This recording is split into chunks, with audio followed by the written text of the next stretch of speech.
Mitä tarkoittaa, kun hometta tullaan koiran voimin haistelemaan?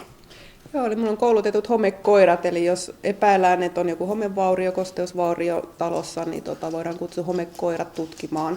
Eli voidaan poissulkea, että ei ole hometta, tai sitten jos jotain on, niin koiran avulla voidaan paikallistaa se vauriokohta. Miten tällaisia koiria koulutetaan?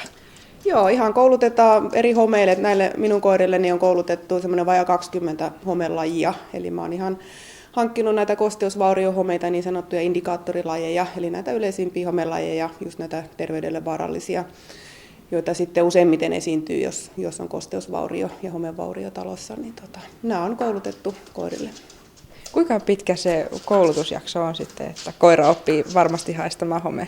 Joo, se vähän riippuu koirasta, että mulla on itsellä neljä koiraa, ja yksi koira oppii tosi nopeasti, toisella menee vähän kauemmin. Et itse homeet ne oppii oikeastaan aika nopeastikin, mutta sitten et saa semmoisen varmuuden, eli kun me työskennellään hyvin erilaisissa ympäristöissä, erilaisissa taloissa, ihmisillä on koiria, kissoja, papukaijoja ja kaikkea, niin sillä tavoin sitten, että saa se varmuus, niin siihen menee, että se on 1–2 vuoteen. Onko sillä rodulla väliä, minkälainen koira sitä hajun oppii? Joo, no varmaan voidaan käyttää hyvin monenlaisia koirarotuja. Itselläni on käyttölinjaisia Englannin Springer Spanieleita, kaikki 4 kappaletta. Itse olen mieltynyt siihen rotuun.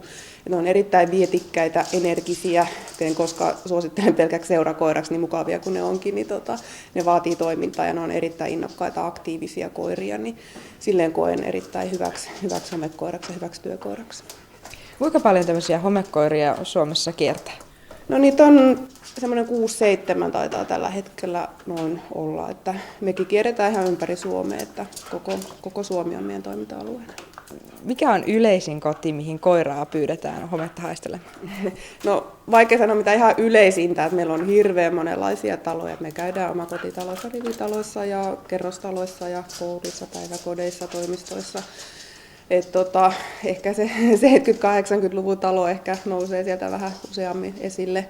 Mutta ollaan oltu 100 vuotta vanhassa talossa, joka oli ihan puhas. Me ollaan oltu vuoden vanhassa talossa, jossa oli alapohjaongelma. Kaikkea siltä väliltä.